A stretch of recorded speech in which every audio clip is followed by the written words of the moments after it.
first met you, I told you you should hide, that you should keep your head down. But I was wrong. Shine on, Aberstone. You shine on.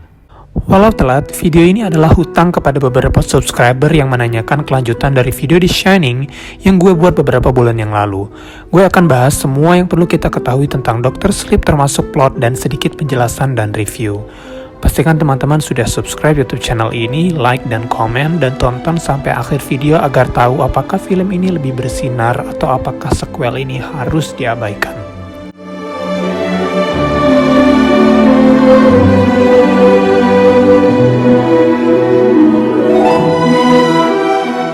Dr. Sleep adalah sequel dari The Shining, juga adalah sebuah novel karya Stephen King. Meskipun ada beberapa aspek dalam keduanya yang sedikit berbeda, Dr. Sleep berhasil menggabungkan kedua cerita menjadi satu kontinuitas yang menyenangkan, baik bagi penggemar di film maupun di novelnya.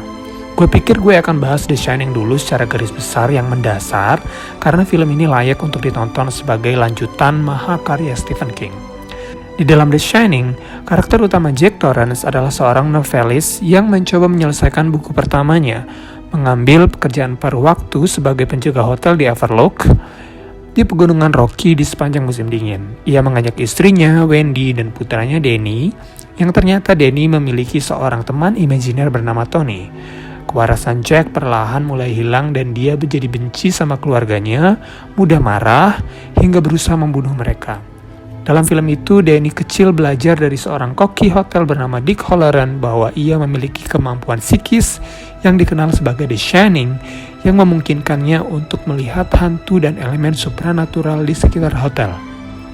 Jack yang perlahan dirasuki hantu hotel berusaha membunuh anaknya, namun Danny dan istrinya Wendy melarikan diri membiarkan Jack mati kedinginan di labirin hotel di akhir cerita. Sementara gue berpikir bahwa The Shining agak ambigu mengenai apakah hantu itu nyata atau tidak di akhir film. Nah, di sequel Dr. Sleep menegaskan dengan tegas bahwa hal-hal itu memang ada dan terjadi seperti yang dilihat Jack dan putranya Danny. Roh-roh jahat penunggu hotel yang menjadi kekuatan pendorong utama kegilaannya itu memang nyata. Plot Dr. Sleep dibuka tidak lama setelah peristiwa The Shining, dengan Danny kecil masih dihantui oleh roh-roh dari hotel di Overlook yang ikut dengan dia, masih berusaha untuk mengajaknya bermain. Tapi hantu Dick Hallorann yang sebelumnya sudah dibunuh oleh ayahnya Jack menjadi pembimbing Danny yang kecil, sehingga ia mampu menciptakan kotak mental yang dapat menjebak hantu-hantu itu satu demi satu. Meskipun kita berpikir bahwa Danny akan hidup bahagia setelah menjebak hantu-hantu itu, ternyata enggak juga. Dia tumbuh jadi anak yang trauma oleh peristiwa yang terjadi di Overlook dan tumbuh dewasa sebagai pemabuk sama seperti ayahnya. Suatu malam, Danny melihat penglihatan bahwa dia punya anak dan dia lalai memeriksa apakah anak ini bernafas atau tidak, sehingga meninggalkannya dan hantu Dick Hallorann kembali datang untuk mengajaknya untuk sadar. Walaupun pada awalnya gue nggak ngerasa terlalu nyaman dengan ide ini ya, kita dialihkan ke situasi di mana Danny beneran ingin berubah. Ia akhirnya pindah ke kota lain, di mana dia hidup cukup dengan tenang, setelah berhenti minum alkohol dan berteman dengan seorang pria bernama Billy. Dia juga bekerja di sebuah rumah sakit sebagai office boy, di kamar-kamar orang-orang yang mungkin punya penyakit kritis dan hampir meninggal. Disinilah dia mendapatkan julukan Dr. Sleep, dokter yang menidurkan. Dengan kekuatannya, Danny memudahkan mereka yang hendak meninggal, menenangkan mereka dengan cerita-cerita tentang bagaimana pergi ke kehidupan setelah mati, seperti tertidur, dengan mengakses memori bahagia dari para calon orang yang meninggal. Di sisi lain, dia bertemu dengan karakter bernama Abra, seorang remaja muda yang menyukai Danny. Jadi mungkin Abra ini seperti penggantinya Tony ya, karena seiring dewasa Tony ternyata tidak bisa diakses lagi oleh si Danny, karena mungkin kita asumsikan saja dia udah meninggal. Abra tanpa disadari telah menjadi target dari sekte The Shining yang jahat bernama The True Knot, sebuah sekte The Shining yang menjadi vampir dengan memakan kemampuan para The Shining lain untuk bisa hidup lama.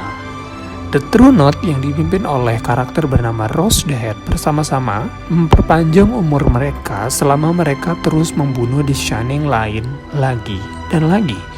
Gue cukup kaget dengan betapa bejatnya mereka ini sampai pada titik di mana The True Knot menjadi orang-orang yang justru lebih menakutkan dari hantu-hantu hotel di Overlook.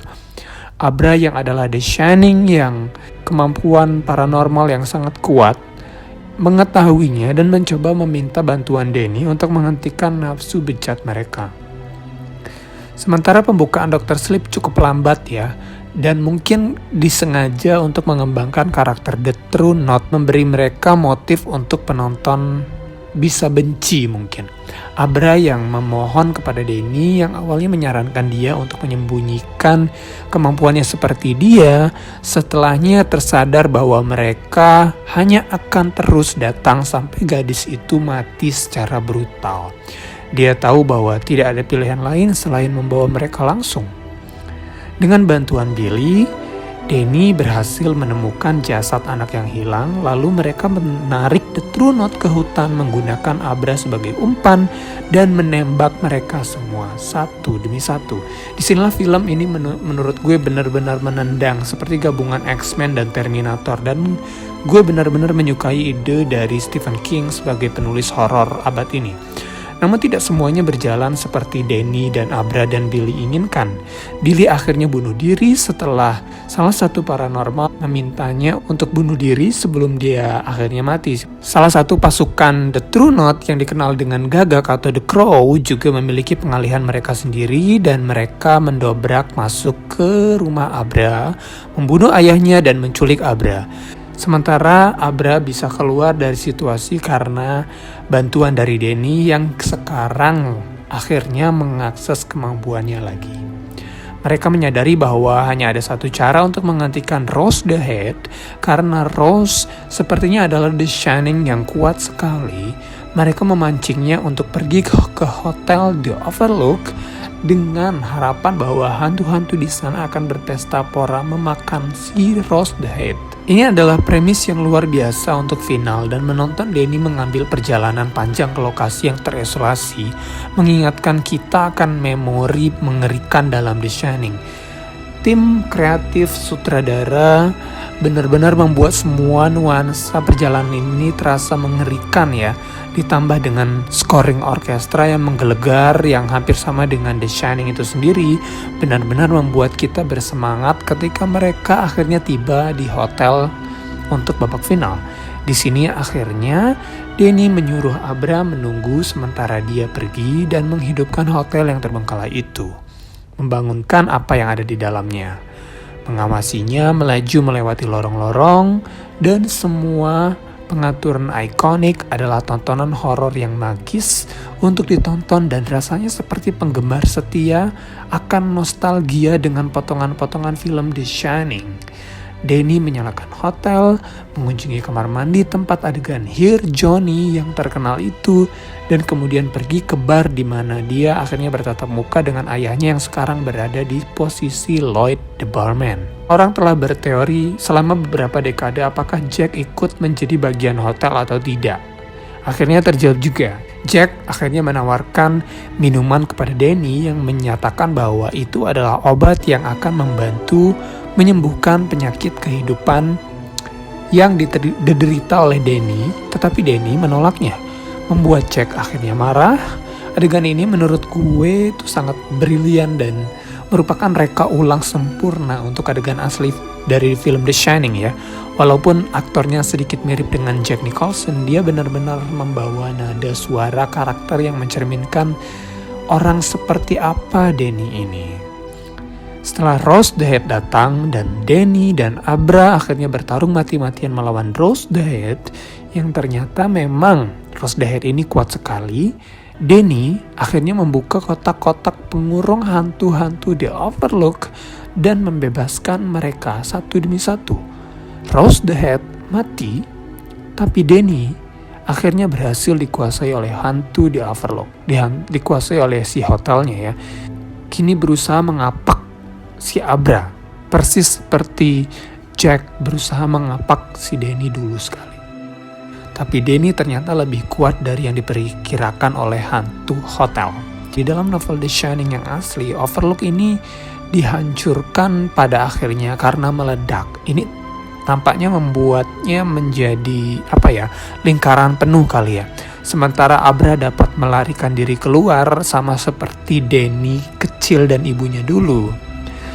Danny yang sudah dewasa akhirnya membebaskan dirinya dari hotel terkutuk itu, bergabung dengan roh ibunya ketika Overlook akhirnya terbakar habis. Sementara Abra mengawasi dari luar.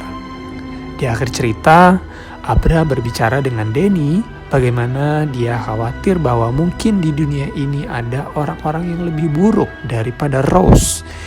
Namun Danny mengingatkannya bahwa dunia ini juga penuh dengan orang-orang seperti dia, seperti Abra, dan bahwa akan ada cara untuk memerangi mereka yang jahat.